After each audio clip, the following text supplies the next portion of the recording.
This is the Amresh J of Amresh Harsh Academy. Batch is the Harsh Spandan. Crash and revision course. Chapter number 18. Magnetic effect of current. And you know this is the lecture number 3rd. My name is Amresh Chaudhary and calling name is Harsh. Today I will discuss topic and subtopics are Amresh questions. Means मेरे द्वारा selected question जो हम लोग पहले कर चुके थे second lecture में. अब हम लोग थर्ड लेक्चर में वही प्रोसीड कर रहे हैं. A particle of mass m and charge q moving with velocity v describe a circular path of radius r.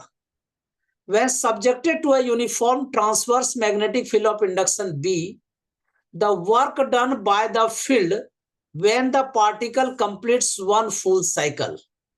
One cycle complete ये करना है.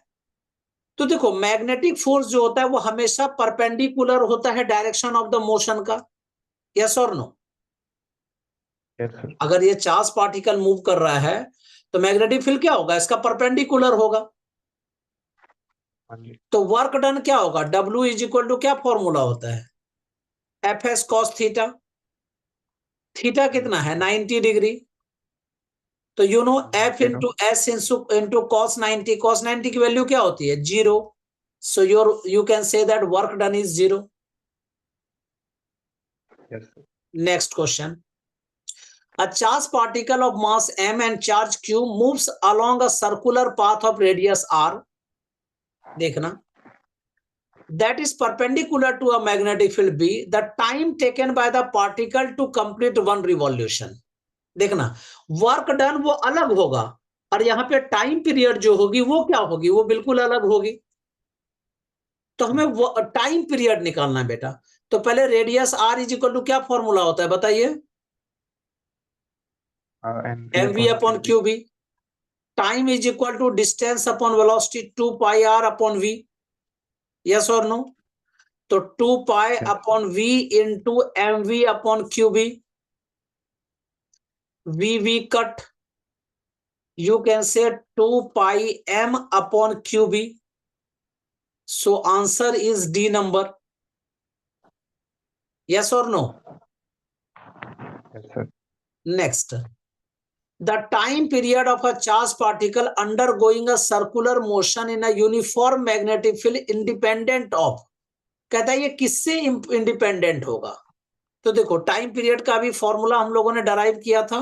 क्या था याद है? 2 पाई m अपॉन क्यूबी. तो वो सर पेपर में अगर ये इंडिपेंडेंट क्वेश्चन आ जाएगा तो ये तो तुम्हें याद रहना चाहिए कि time period equal to 2 pi m upon Q B होता है. कहता है किससे इंडिपेंडेंट होगा ये? ठीक है. क्या ये मास पे डिपेंड करता है? हाँ जी, मास पे डिपेंड करता है. चार्ज पे डिपेंड करता है, इनवर्सली प्रोपोर्शनल. और मैग्नेटिक फील्ड इंडक्शन का भी इनवर्सली प्रोपोर्शनल होता है. सिर्फ स्पीड पे डिपेंड नहीं करता. Means answer should be a number, speed. Yes और नो? Yes, sir. नाउ पढ़ के सुनाइए question. At a specific instant, emission of radioactive compound is deflected in a magnetic field. The compound can emit electrons, protons, and He2 positive और He2 neutron. The plus emission at the instant can be. कहता है इसमें answer क्या होगा? देखो charge particle like electron, proton and He2 plus ions can be deflected in magnetic field. Yes or no? Yes, sir. Neutron तो कभी भी नहीं डिफ्लेक्ट करेगा ना. अगर आपने यहाँ पे मैग्नेटिक फील्ड रख दिया नॉर्थ पोल और साउथ पोल, तो जब चार्ज पार्टिकल मतलब ये करेगा, मूव होगा, तो वही अपना पाथ चेंज करेगा. तो चार्ज पार्टिकल कौन कौन है यहाँ पे? Electron, proton, He2 positive. Neutron तो नहीं है. तो इसका मतलब आंसर क्या हो गया कि कौन एमिशन हो करता है? इलेक्ट्रॉन करता है जी, प्रोटॉन करता है, He2 पॉजिटिव करता है. मतलब first, second and third option should be a number. Yes or no? Yes, sir. Very, very important question. A proton mass m accelerated by a potential difference V flies through a uniform transverse magnetic field B. किससे ध्यान देना, बहुत interesting question है बेटा. एक proton है जिसका मास m है, accelerated by a potential difference capital V, flies through a uniform transverse magnetic field B. The field occupies a region of space by width d, ठीक है, if a be the angle of the deviation of proton, ठीक है, a नहीं alpha लिख लेते हैं, ठीक है, alpha is the angle of deviation of proton from initial direction of motion, the value of sine alpha will be what, ठीक है। समझिए, यहां से ऐसा हम लोग ले लेते हैं, r रेडियस पर एक चार्ज पार्टिकल है, पहले यहां पे v वेलोसिटी पे इसको थ्रो किया गया था, यहां से यहां इसका डिस्टेंस d है, ठीक है, यहां पे एक एंगल देखिए अल्फा बन रहा है, यस और नो? पहले ये समझ में आया यहां तक? तो ऑब्वियसली जब यहां पे अल्फा एंगल बन रहा है तो this angle is also alpha, समझना अच्छे से। Angle of deviation of the proton from the initial direction of motion, तो देखो जब भी आप किसी मैग्नेटिक फील्ड में किसी प्रोटॉन को थ्रो करोगे तो पाथ सर्कुलर होगा या नहीं होगा? Yes sir. प्रोटॉन मतलब एनर्जी ऑफ प्रोटॉन जो होगा वो उस मैग्नेटिक फील्ड की एनर्जी होगी या नहीं होगी? हाँ जी। तो हम लोग क्या लिख सकते हैं, energy of proton is equal to half mv square is equal to charge into potential, yes और नो? तो v इक्वल टू क्या हो गया, 2q capital V upon m whole under root. जब सर्कुलर पाथ में मूव कर रहा है तो you know magnetic force QVB equal to centripetal force mv square upon r, yes और नो? यहां तक क्या दिक्कत है बताइए? और यह r जो है वो कैपिटल R है, तो capital R is equal to क्या हो जाएगा, V और V कैंसिल कर दीजिए, तो mv अपॉन QB। क्वेश्चन क्या पूछा जा रहा है, साइन अल्फा क्या होगा, तो sine alpha equal to perpendicular upon hypotenuse, perpendicular D है और हाइपोटेन्यूस यहाँ पे R है, तो you know sine alpha is equal to D upon R। So you know D upon R के जगह में पुट कर दीजिए mv अपॉन QB, QB को ऊपर शिफ्ट कर दो, यस और नो? यस। अब v के जगह में, v हमने निकाला था इक्वेशन फर्स्ट से, उसको सब्स्टिट्यूट कर दीजिए, you know DQB upon m into under root 2QV upon m, yes और no?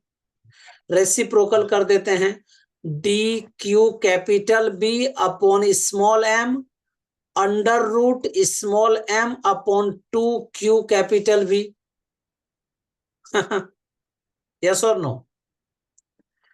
So sine alpha is equal to, अब ऑप्शन देखिए तो ऐसा कुछ है क्या, बी डी जो है वो बाहर आया हुआ है, तो बी डी को बाहर रखो, बाकी सबको अंदर ले जाइए, तो क्या लिखेंगे, बी डी, देखो ये ऑप्शन देके करना है, क्यू को जब अंदर ले जाएंगे तो क्या हो जाएगा, क्यू स्क्वायर, एम को अंदर ले जाएंगे M square into M upon 2QV, M cut, Q and Q cut, so sine alpha equal to capital B into small D upon Q into under root Q upon 2 into M into V, yes or no?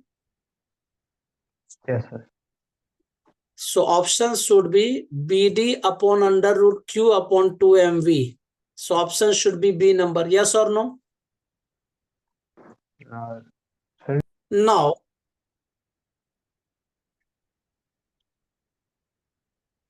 protons, deuteron and alpha particle of same kinetic energy are moving in circular trajectory in a constant magnetic field. Question समझना अच्छा से। The radii of proton, deuteron and alpha particle are respectively Rp, Rd and R alpha, या Ra भी लिख सकते हो, option में alpha दिया हुआ तो आर अल्फा कर दिया। Which one of the following relation is correct? लिख लीजिए, वेरी वेरी इंपॉर्टेंट क्वेश्चन, मुझे भूल सकते हैं पर इस क्वेश्चन को नहीं भूलना है, मोस्ट इंपॉर्टेंट क्वेश्चन, ये एवरी पेपर के लिए इंपॉर्टेंट है, IISc के लिए ले लो, जेई के लिए ले लीजिए, नीट के लिए लीजिए, सबके लिए इंपॉर्टेंट क्वेश्चन है, ठीक है। और इसको AIEEE ने भी पूछा था, DC ने भी प्रॉपर अपना क्वेश्चन में पूछा था, IIT ने भी इस क्वेश्चन को पूछा है, तो समझिए बहुत इंपॉर्टेंट है। और मेरी बुक में भी दिया हुआ है, उसमें स्टार बना हुआ है। तो देखिए प्रोटॉन, न्यूट्रॉन और अल्फा पार्टिकल है जिसकी काइनेटिक एनर्जी क्या है, सेम है, और सर्कुलर ट्रेजेक्टरी में मूव कर रही है जी, in a constant magnetic field. The radii of proton, neutron, alpha particle are respectively this. Which one of the following relation is correct? पहली बात देखिए, R इज इक्वल टू क्या फॉर्मूला होता है, mv अपॉन क्यूबी, यस और no? mv upon Q B. अब momentum is equal to क्या होता है, under root 2mk, sorry, yes और नो? नहीं पता है तो मैं बता देता हूं, काइनेटिक एनर्जी इक्वल टू क्या फॉर्मूला होता है जी, हाफ mv स्क्वायर, m से डिवाइड करो, m से मल्टीप्लाई करो, तो m स्क्वायर v स्क्वायर को क्या लिख सकते हैं, p स्क्वायर अपॉन 2m। तो p इक्वल टू क्या हो गया, अंडर रूट 2m इंटू के, ये क्लास 11th में मैंने कराया था। तो mv की जगह क्या लिखेंगे, under root 2mk upon QB, yes और नो? अब देखिए क्वेश्चन में दिया हुआ है कि same kinetic energy, means kinetic energy constant है एंड कांस्टेंट मैग्नेटिक फील्ड, मतलब बी भी कांस्टेंट है। तो मैं क्या लिखूंगा यहां पे कि R is directly proportional to the under root m and inversely proportional to the q, yes और no? Yes sir. RP upon RD is equal to, मतलब रेडियस ऑफ प्रोटॉन या इसी को trajectory of proton upon trajectory of neutron क्या कह सकते हैं। तो क्या लिखेंगे, QD अपॉन QP, क्योंकि इनवर्सली प्रोपोर्शनल है इसलिए, upon under root MP upon MD, yes और नो? Yes sir. न्यूट्रॉन का जो चार्ज होता है वो प्रोटॉन के चार्ज के इक्वल होता है, नहीं पता है तो लिख लीजिए। और न्यूट्रॉन का जो मास होता है वह twice of the mass of the proton होता है। तो MP MP cut, QP QP cut, become 1 upon root 2। Similarly RP upon R alpha निकाल लीजिए, तो I can say Q alpha upon QP under root MP upon M alpha, क्योंकि directly proportional है इसीलिए। अब अल्फा का जो चार्ज होता है वो प्रोटॉन के चार्ज का ट्वाइस होता है, पता ही होगा आपको। और अल्फा का जो मास होता है 4 times of the mass of proton. तो MP MP cut, QP QP cut, 1 upon 4 का रूट अंडर 2 हुआ, बाहर निकाल लीजिए, 2 अपॉन 2, आंसर इज 1, यस और नो? अब देखो RP अपॉन RD है 1:√2, तो मैं क्या लिख सकता हूं, RP is to RD is to R alpha. देखो RP इज टू RD है 1:√2, ठीक है, और RP is to R alpha है 1, तो इसका मतलब रेशियो 1। तो देखो R अल्फा और RP दोनों आपस में क्या है, इक्वल है, लेकिन वो रेडियस ऑफ न्यूट्रॉन से छोटा है, क्योंकि √2 जो है 1 से बड़ा होता है, 1 से बड़ा होता है। Then option should be R alpha is equal to RP less than RD, answer is B number, yes और no? Very very question important. Next question पढ़ के सुनाइए। A wire carrying current I is tied between points P and Q and is in the shape of a circular arc of radius R due to uniform magnetic field B, perpendicular to the plane of paper, shown by X. shown by cross cross cross in the vicinity of the wire। देख लो यहाँ ये PQ है, इसमें current I पास हो रहा है, ये cross cross cross magnetic field show करता है, आपको पता ही है। आगे if the wire subtends an angle 2 theta q at the center of the circle, theta then क्यों the नहीं, थीटा tension नॉट है ये, ठीक है, ऑप्शन में subtend an angle 2 theta not at the centre of the circle, मतलब ये theta naught हो गया, ये थीटा नॉट, मतलब 2 थीटा नॉट, ठीक है, जो आर्क बना रहा है। Find the tension in the wire, कहता है टेंशन इन द वायर निकालिए। एक्चुअल में बस यही फिगर आपके पास दिया हुआ है पेपर में। तो सबसे पहले इसका एफवीडी बनाओ, फ्री बॉडी डायग्राम बनाइए।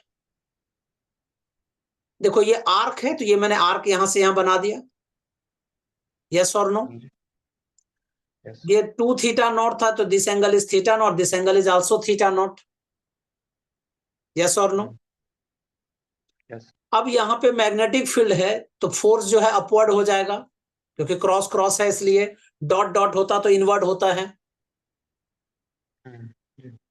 अगर यहाँ पे थीटा नॉट है और ये पैरेलल है, तो this angle is also theta naught, this angle is also theta naught.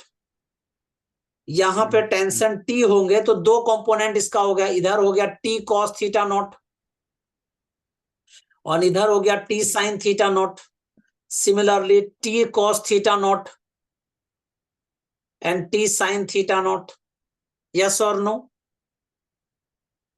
Yes. अब रेडियस आर है, ठीक है, रेडियस हमारे पास क्या है, यहाँ पे आर है, तो इसके भी दो कंपोनेंट हो गए, R cos theta naught, R sine theta naught. तो यहां से यहां जो हो गया 2r sine theta naught, yes और नो।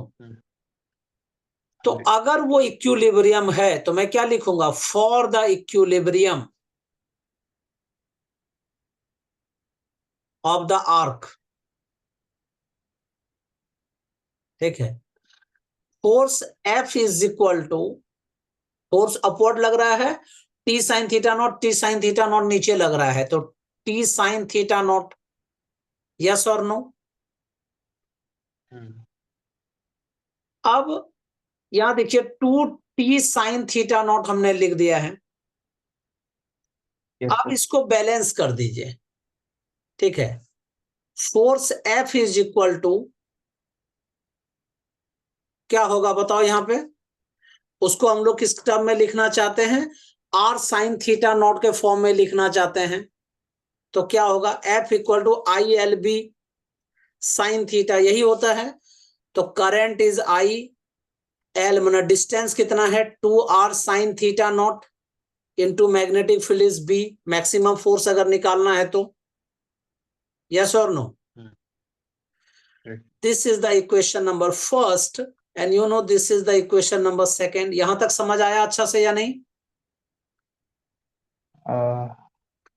अच्छा सर, तो ये 2r sin थीटा नॉट वही वाली लेंथ कंसिडर करें? हाँ, ये वाली लेंथ है, यहां से यहां तक, ये जो परपेंडिकुलर लेंथ है।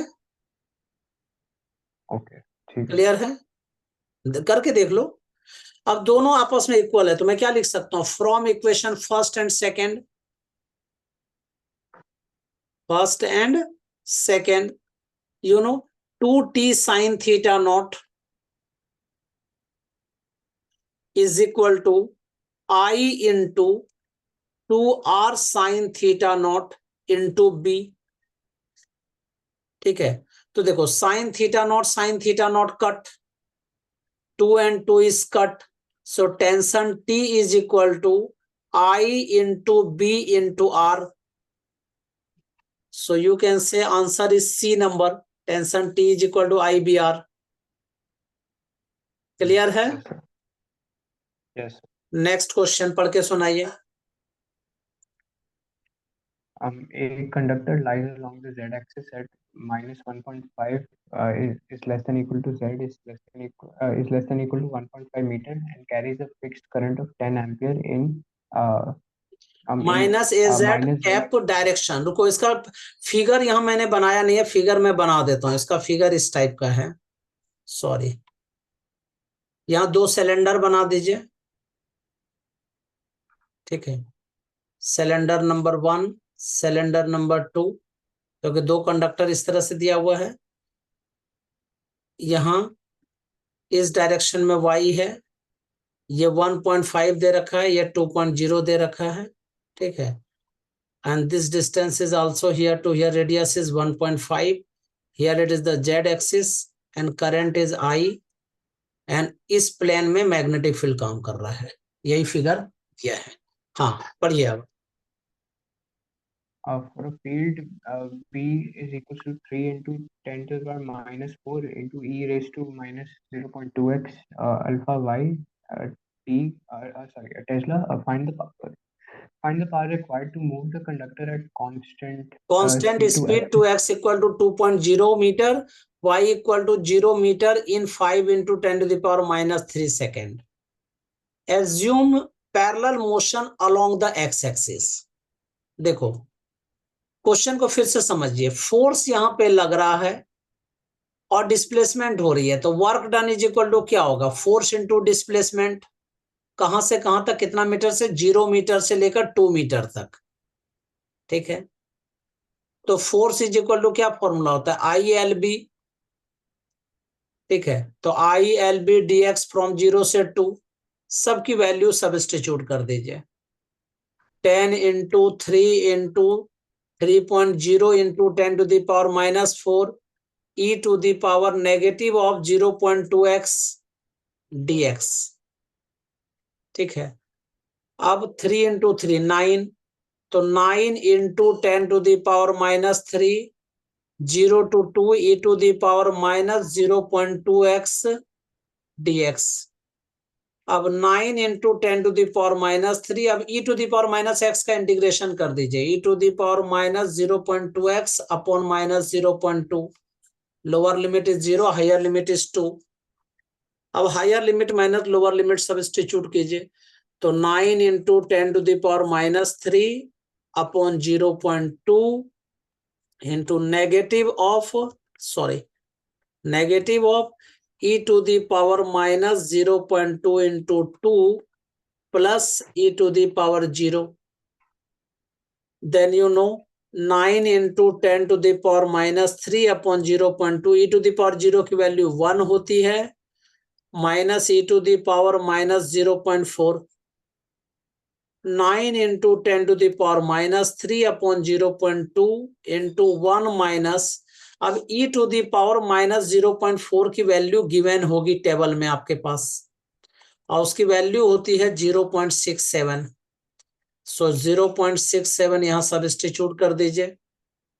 Then you know 9 into 10 to the power minus 3 into 0.33 upon 0.2 joule. Answer, sorry power पूछा जा रहा है, what is the power. So power is equal to work done upon time, ठीक है। तो work done is equal to 9 into 10 to the power minus 3 into 0.33 upon 0.2, and time कितना दे रखा है, 5 into 10 to the power minus 3, 5 into 10 to the power minus 3।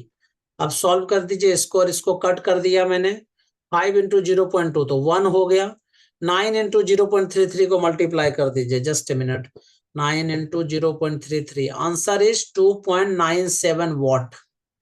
Then your answer should be B number. Clear? तो आपका answer क्या है, B number, this is the 2.97 watt. Clear? Now, two thin long parallel wires separated by a distance d carry a current of 7 ampere in the same direction, ठीक है। Then they will, पहली बात है same direction है, attract होगा कि repulsion होगा, sir attraction होगा। तो कहने का मतलब रिपल्सन वाला दो पार्ट तो खत्म हो गया, अब ए और सी बचा है, अब इसी दोनों पे काम करना है। तो देखिए force is equal to the force between the two parallel wires, क्या होता है formula, mu not upon 2 pi I1 I2 upon D, and you know this is the attractive by nature, yes और नो। कह रहा है दोनों का current जो है आपस में इक्वल है, I1 is equal to I2, इसको हम लोग I लेट कर लेते हैं, तो F is equal to mu naught I square upon 2 pi D, mu naught I square upon 2 pi D. So your answer should be a number, yes और no. Yes खत्म। Yes. two long conductors separated by a distance d, carrying current I1 and I2 in same direction. They exert a force F on each other. ये उस पे force लगाता है, वो इस पे फोर्स लगाएगा. Now the current in one of them is increased to the 2 times. मान लो इसमें करंट हमने 2 times बढ़ा दिया, and its direction is reversed, और डायरेक्शन उल्टा कर दिया. कहता है the distance is also increased to the 3D, और डिस्टेंस हमने 3D कर दिया. तो न्यू वैल्यू ऑफ फोर्स क्या होगा? तो पहले फर्स्ट केस में देखिए, you know, in first case force F equal to क्या होगा? बोलो. mu naught upon 2 pi I1 I2 upon D. Attractive. Second case में क्या होगा? इसका नाम हम लोग F डैश रख देते हैं. ठीक है, तो you no mu naught upon 2 पाई, कह रहा है कि डबल कर दिया गया और अपोजिट डायरेक्शन -2I1, दूसरे में same current, and here it is the 3D. Yes और no? So I can say that -2 upon 3 और into mu not upon 2 pi I1 I2 in upon D, that is the F. तो negative का मतलब क्या हो गया? Repulsive. Then your answer should be C number. Yes और no? Yes sir. तो याद रखिएगा, ये वाला जो पेपर है, ये क्वेश्चन जो है वो 6 टाइम्स पूछा गया है, 6 बार पूछा गया है. जेई, नीट और इसने क्या कहते हैं, डीसी ने अपने पेपर में भी स्पेशली इसको पूछा था. 6 टाइम्स ये क्वेश्चन पूछा है. So this is very very important question. Now if a current is pass through a spring, ठीक है, देन स्प्रिंग विल, कहता है अगर करंट एक स्प्रिंग से पास हो रहा है, ये स्प्रिंग है जनाब, इसमें से तुम अगर करंट पास कर रहे हो तो स्प्रिंग क्या हो जाएगा? तो आंसर है कंप्रेस हो जाएगा. तुम कहोगे क्यों सर? मैं तो याद रखा है पर आंसर बताता हूं. Different turns of the spring carry the current in the same direction. Yes और नो? यहां पे जो करंट पास होगा वही करंट यहां पास होगा, और दोनों सेम डायरेक्शन में है. तो सेम डायरेक्शन में तो क्या करेंगे? अट्रैक्ट करेंगे. इसलिए जब स्प्रिंग में करंट पास कराते हैं तो वो अट्रैक्ट करने लगता है. नाउ टू लॉन्ग, ये जेई मैन ने 2015 में ये क्वेश्चन पूछा था, और इसी टाइप का क्वेश्चन नीट ने भी पूछा, इसी टाइप का, सेम नहीं, 2019 में. Two long straight parallel wires carrying adjustable currents and I2 are kept at distance d apart. If the force F between the two wires is taken as positive when the wires repel each other and negative when the wires attract each other, मतलब उल्टा है, ध्यान देना. जब negative है मतलब यहां पे जो ले रहे हैं अट्रैक्ट ईच अदर, वो तो होता ही है, पता ही है आपको. The graph showing the dependence of the F on the product I1 I2 would be what? बहुत इंटरेस्टिंग क्वेश्चन है. मेरा क्वेश्चन यह है कि अगर पैरेलल करंट है, पैरेलल करंट्स, तो I1 और I2 क्या होगा? अट्रैक्शन होगी. यस और नो? Yes sir. और anti parallel currents, anti parallel current, ठीक है, ये I1 है, ये I2 है, तो क्या होगा जी? रिपेल करेगा. यही ना, यही मतलब हुआ कि अगर I1 और I2 एक बार अट्रैक्ट करेगा, एक बार रिपेल करेगा.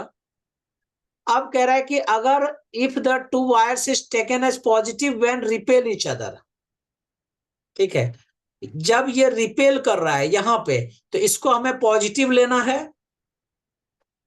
और जब अट्रैक्ट कर रहा है तो इसको नेगेटिव लेना है.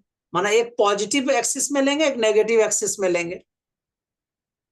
ठीक है, तो देखो I2 I1 I2 यहां पे एक बार नेगेटिव है, देखो यहां पे I1 I2 एक बार पॉजिटिव है या नहीं है?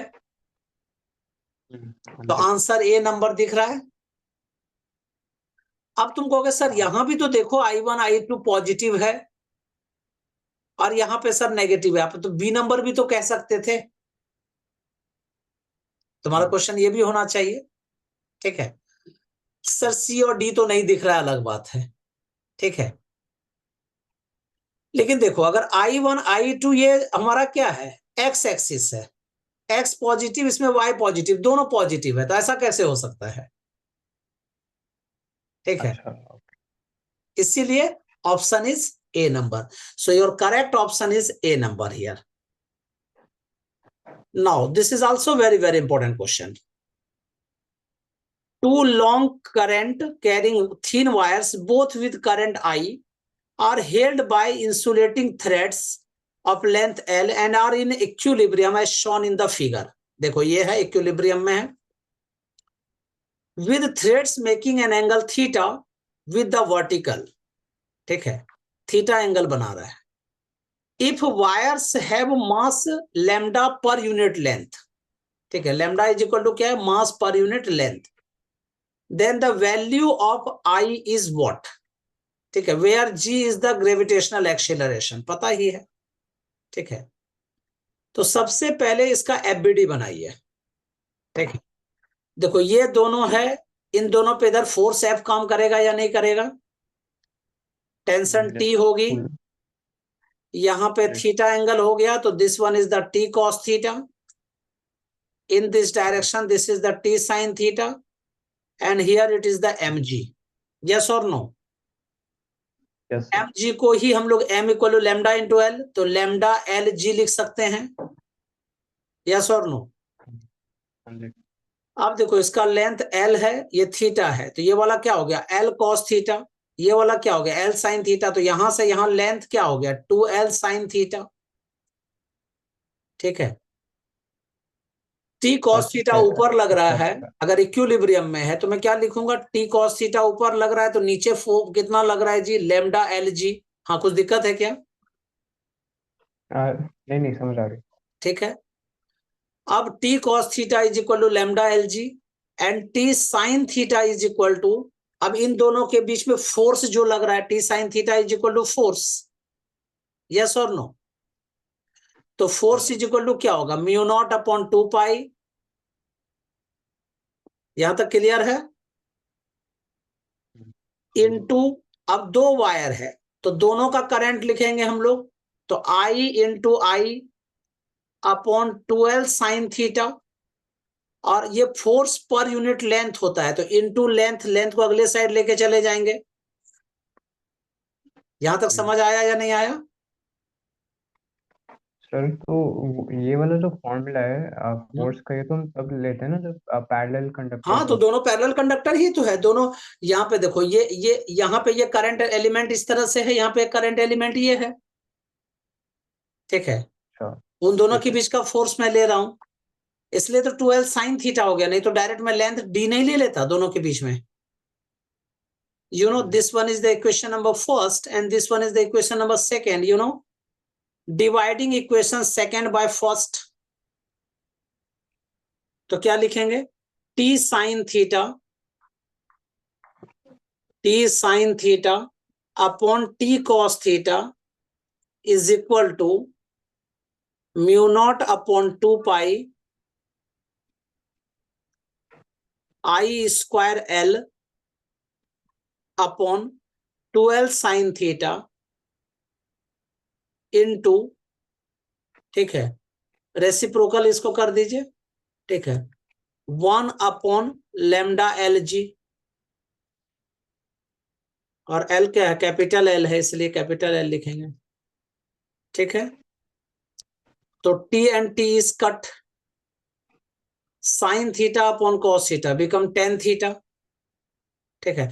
और हमें करंट चाहिए आई, तो आई को इधर रहने देते, आई स्क्वायर को रहने देते, बाकी सबको इधर ले जाते हैं, ठीक है. तो क्या होगा, tan theta is equal to mu not upon 2 pi, ठीक है, L and L square this is cut, ठीक है, एंड ये एल ही तो है ना, एल एल कट हो गया ना, तो I square upon 2 sine theta into lambda L G. So I square equal to, सबको अगली साइड ले जाइए, 2 pi into 2 sine theta into lambda L G, ठीक है, into tan theta upon mu naught. तो I square is equal to, अब tan theta को sine theta upon cos theta लिख सकते हैं, ठीक है, 2 into 2 4, 4 pi sine square theta lambda L G upon mu naught cos theta. तो आई equal to square है, दूसरे साइड रूट कर दीजिए, तो बाहर क्या हो गया, 2 sine theta is out, under root pi lambda L G upon mu naught cos theta. So you can say that I is equal to 2 sin theta, means answer is B number, I lambda GL upon mu naught cos theta. Yes, clear है? Yes, sir. Next, a rectangular loop of sides 10 centimeter and 5 centimeter carrying a current I of 12 ampere is placed in different orientation as shown in the figure below. If there is a uniform magnetic field of 0.3 Tesla in the positive z direction, ठीक है, in which orientation the loop would be in stable configuration, first number, and second number unstable configuration. देखो stable configuration कब होगा, देखो Z axis है, ये magnetic field इधर लग रहा है, इधर हमारा वाई एक्सिस है, इधर हमारा एक्स एक्सिस है, यस और नो, ठीक है। तो स्टेबल कॉन्फ़िगरेशन मींस जहां पे करंट जो है वो जिस आर्म में पास हो उधर से ही पास होता हुआ चला जाए। तो फोर्स ऊपर, मैग्नेटिक फील्ड अगर ऊपर लग रहा है तो एक्स वाई प्लेन में हो जाएगा वो, तो this is X and this one is Y, X Y plane. तो ये हमारा हुआ stable configuration, means when magnetic field is parallel to the B यहां। और सेकेंड नंबर क्या कह रहा है, अनस्टेबल कॉन्फ़िगरेशन, ठीक है। अनस्टेबल में क्या होगा कि एम डाउन साइड में होना चाहिए, मतलब करंट का डायरेक्शन अपोजिट हो जाना चाहिए, ठीक है।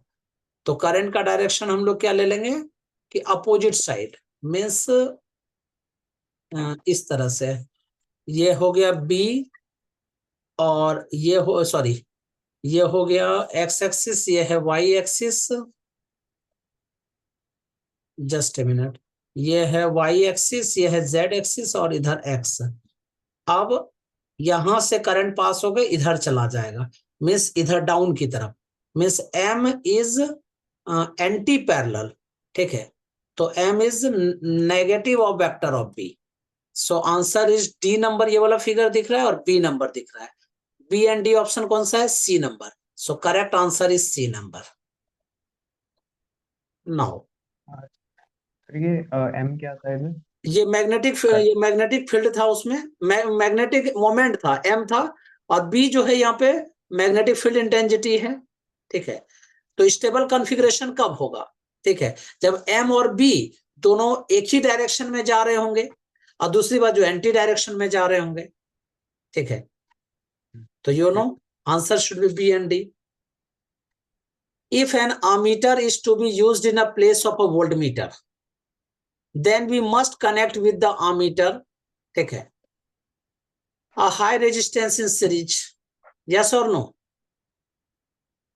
अगर हम लोग हाई रेजिस्टेंस सीरीज में कनेक्ट कर देंगे, ठीक है, तो उस तरह से बिहेव करने लगेगा। An ammeter reads up to 1 ampere, its internal resistance is 0.81 ohm. To increase the range to 10 ampere the value of the required shunt is what. कहता है रिक्वायर्ड शंट का क्या होगा, तो शंट का फॉर्मूला बताइए क्या था, याद है, S equal to I G into capital G upon I minus I G. I G कितना था, 1 एम्पियर, रेजिस्टेंस कितना है 0.81 ओम, एंड करंट कितना चाहिए हमें 10 एम्पियर, और माइनस आई जी कितना था 1, तो 0.81 upon 9 is equal to 0.09 ohm. So your answer should be D number. Next, a moving coil galvanometer has 150 equal divisions. ठीक है। If its current sensitivity is 10 divisions milliampere and voltage sensitivity is 2 divisions milli per volt, in order that each division reads 1 volt, the resistance needed to be connected in series with the coil will be what? माना capital resistance हमें निकालना, माना are निकालना है। तो देखो resistance of the galvanometer क्या होता है, you know, resistance of the galvanometer is equal to, definition क्या होता था याद है, current sensitivity upon voltage sensitivity. बहुत इजी नहीं है, ठीक है। Sensitivity, sorry, resistance R equal to I upon V, ठीक है, क्योंकि सेंसिटिविटी टर्म में, तो that is the 10 upon 2, so you know this is the 5 ohm. Number of turns कितना है, नंबर ऑफ डिवीजन कितना है, 150। तो current required in full scale I G is equal to क्या होगा, number of turns upon current sensitivity, current sensitivity. So you know number division is 150 और current sensitivity 10 है, तो 0 0 कट, आंसर इज 15, ठीक है, 15 milliampere. So you know 15 into 10 to the power -3 ampere. अब कितना हमें वोल्टेज को बढ़ाना है, तो required range of voltmeter कितना होगा, 150 इंटू 1, माना 1 वोल्ट बढ़ाना, रीड करना है वो, तो क्या लिखेंगे, required range of volt meter is equal to 150 into 1 is equal to 150 volt, and I required is the resistance needed to be, तो रेजिस्टेंस इन गैल्वेनोमीटर का क्या फॉर्मूला होता था, R equal to V upon I G minus capital G. तो 150 अपॉन 15 into 10 to the power -3 -5, ठीक है, -3 को ऊपर शिफ्ट कीजिए, तो 150 into 1000 upon 15 -5, 15 15 cut, 10,000 -5, 9,995 ohm. So answer should be D number. Now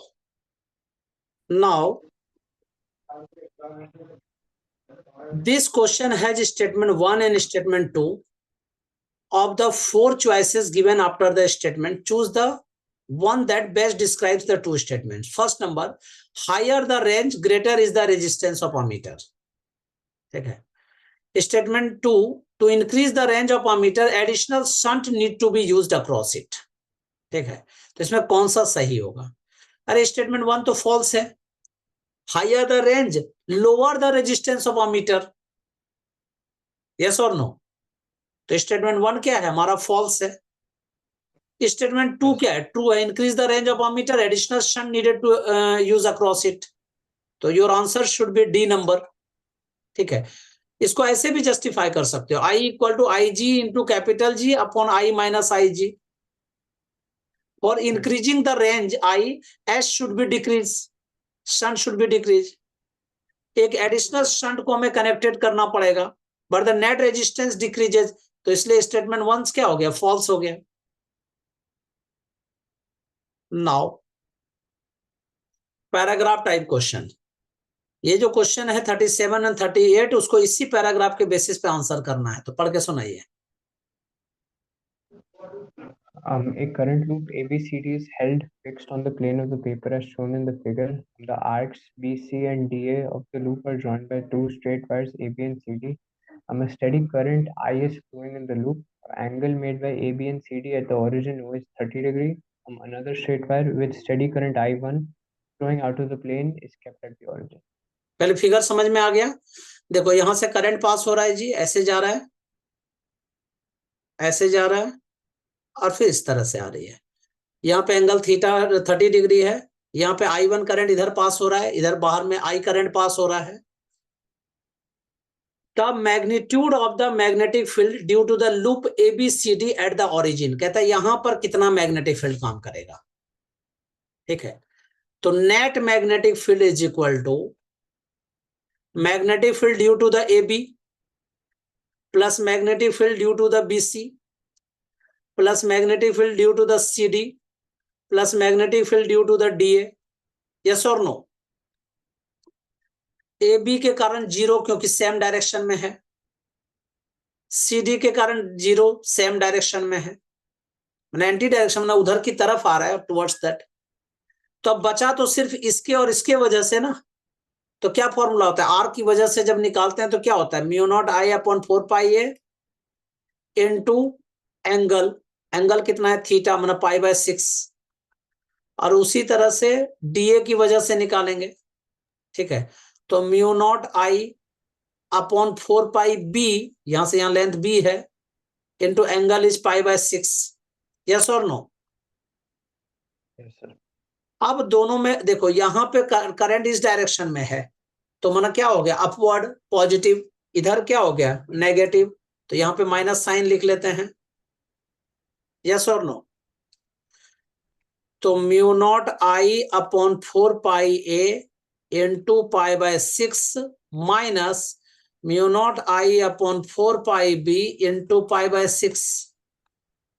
clear?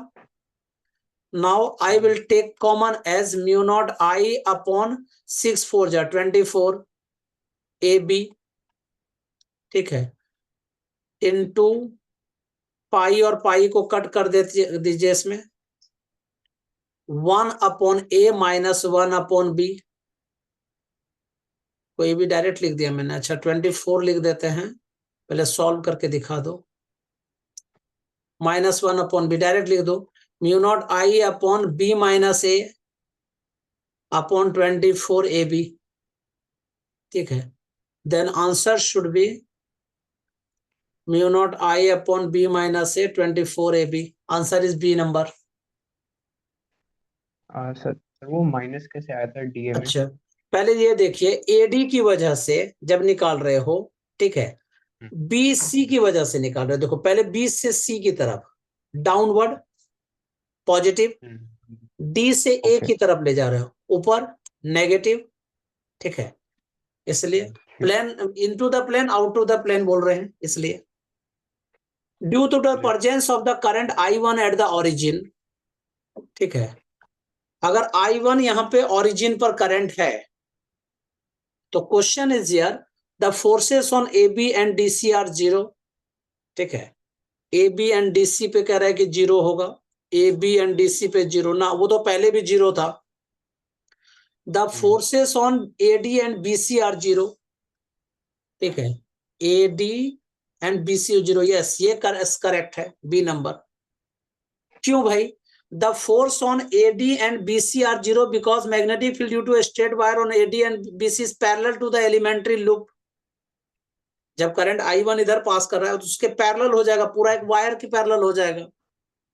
ठीक है, और जब उस वायर की वजह से इसके पैरेलल हो गया, तो चाहे तुम ये बोलो चाहे तुम ये बोलो, तो दोनों तो पैरेलल ही हो गए ना। The forces on AD and BC are 0, so answer should be B number. So now this lecture is finished and this chapter is also finished. Coming class में हम लोग JEE एडवांस के क्वेश्चंस करेंगे, mains level का सारा finish हो चुका है। Till then bye, as well as best of luck.